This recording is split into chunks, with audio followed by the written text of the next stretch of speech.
Amarana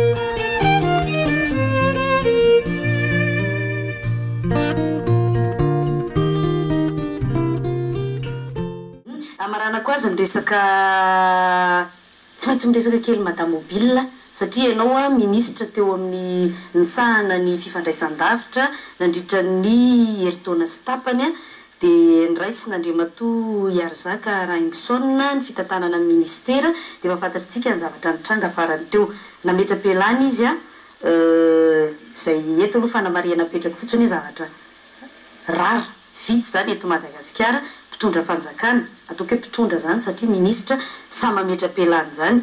ka ohatry ny nanahirana anareo teo amin'ny fitondram-panjakana le fametra-pialana angamba tsy napoizina na tsy nieritreretana hoe ay ve misy olona samy manao an'izany rehefa tsy mitovy hevitra ny ampitson'iny a ianao no isan'ny hita tamin'ny fahita lavitra rehetra sy ny hainao manjery-panjakana ohatrany hoe nanome fanazavana mikasika an'le izy inona ny tena nahatonga ny ohatrany hoe tonga dia niazakazaka be ary taorianan'izay moa dia namoaka dossier tamin'ny gazety rehetra nasiana communiqué milaza fa zao ny dossier marina momba io madame mobile io inona ny nahatonga ny hoe ny fiadidina ny asa te mihitsy ny tonga dia niditra tsehatra tamin'iny raharaha iny rehefa nanao démission ny ministra. Efa hitantsika moa ny zavatra nitranga araky ny voalazako menambena ny koa satria efa misy ny fanambarana izay nataoko hoe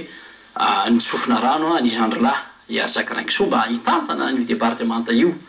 zavatra mitranga moa dia efa reny hitantsika reny tsy fanomesatsiny ho any zavatra misy fa raisinay andraikitra koa ary zo ny vahoaka malagasy ny mamantatra ny zavatra misy marina raha tadidinao tsara tamin'ny fotoan'androny dia efa betsaka ny mpanao gazety nisy amin'ireny mpanao gazety ny gazety ny TV Plus izay nametra-pantiny ary niangavy ny azahoana zany hoe inona fanazavana avy aty amin'ny ministra tokony raika raha mbola teo ny tenako teo aloha dia niny mihitsy ny tenako nanao hoe aoka fa tsy mbola fotoana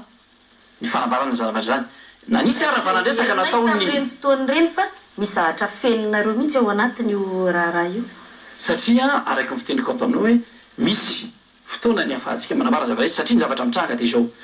tsy fanao loatra ny misalovana ny asan'ny tribonaly izay fahefana mahefa zany mikarakara ny dossier madame mobile ny zavatra misy maty dia izao adin'io lary raisiko adidy ny fanazavana ho an'ny mpanaraka ny fandarana TV eto amin'ny invité du jour raha tamin'ny fotoan'androny nijery ny dossier mobile ny tenako dia zavatra nahavariana anahy dia izao nisy ny fitaraina nataon'ireo opérateur satria misy fanarahan-dalàna nataon'io orinasa madame mobile io dia nanomboka teo ny famotorana inona moa ny aton'izay hoe tsy fanarahan-dalàna izay ny fanomezana azy ny licence moa raha hitantsika amin'ny lalàna zany mife ny fiasan-davitra ao amin'ny loi 2005/23 dia hitanao tsara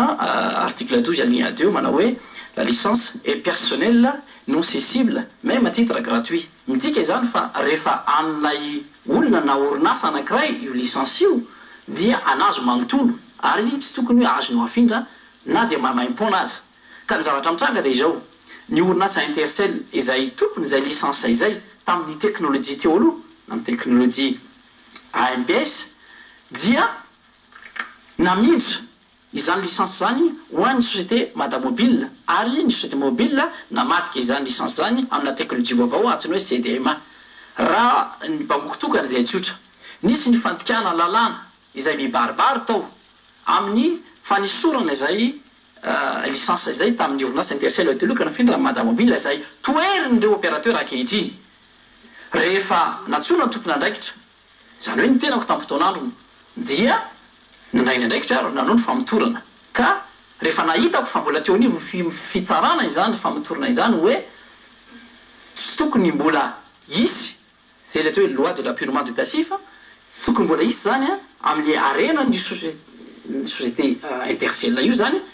fizarana izany zavatra zany raha mbola tsy vita ny fitsarana hatramin'ny farany ny zavatra misy ka ny licence dia isany antsoina hoe actif ny société io ka io société izay manantrosa na fitondram-panjakana zany amin'ny alalan'ny organe de régulation na NIOMER na amin'ireo société privée zay manantrosa any dia mbola manana didy zany société io anefa nitrosany nefa ny arena zay ampelantanany dia tsisy efa tsy ny licence no azo valorisena en tant qu'actif zany afahany mandrifany zavatra zay teknika be moa io raha ny tena marina zany ny tena mety amin'io aloha dia raha ny tiako zao ohatra dia mifanatrika mihitsy ianao sy ny ministra teo aloha Iarzaka dia miaraka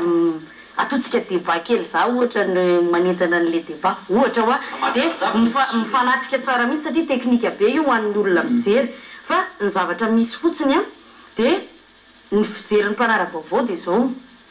ao aorianan'io resaka io aloha dia c'est une histoire de gros sous zay fomba fijery ny mpanara-baovao amin'ny ankapobeny bon aiza aloha le gros sous tany aminareo sa tany amin'ny Andriamatoa Iharizaka Raingisoa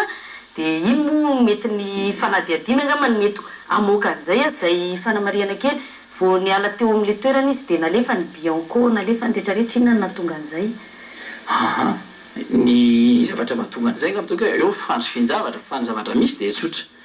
ny orinasa automobile natao hoe groupe life dia misy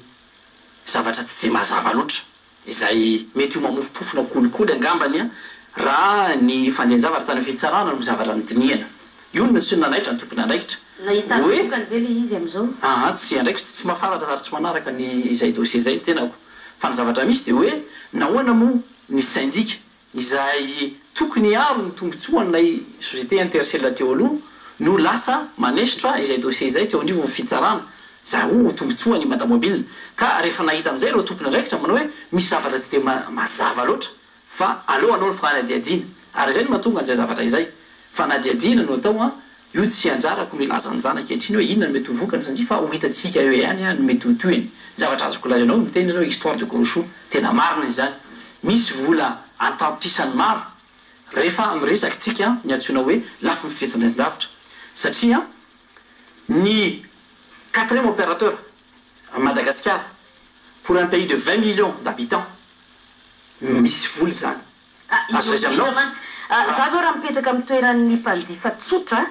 dia zara koa raha misy opérateur anankiray vaovao eo sitranay midina foana zay io aloha fanamariana petraka hoe mihoatra nyty le solika zay tsy hita mihitsy zay fifaninanana eo amin'ireo reo mpandra raha reo fa ny eo amin'ny resaka telefônina kosa aloha telefôny mobile indrindraindrindra dia tena hita mihitsy hoe tena midina misy le fifaninanana me milatsaka tanonge mividina kohana antso appel amina telefôny zany ka tena lafo be zao izy me milatsaka ihany hita hoe mipetraka le fifaninanana ka raha misy ray anankiray miditra eo tsy zaranay ary ve zay nge mpanjifa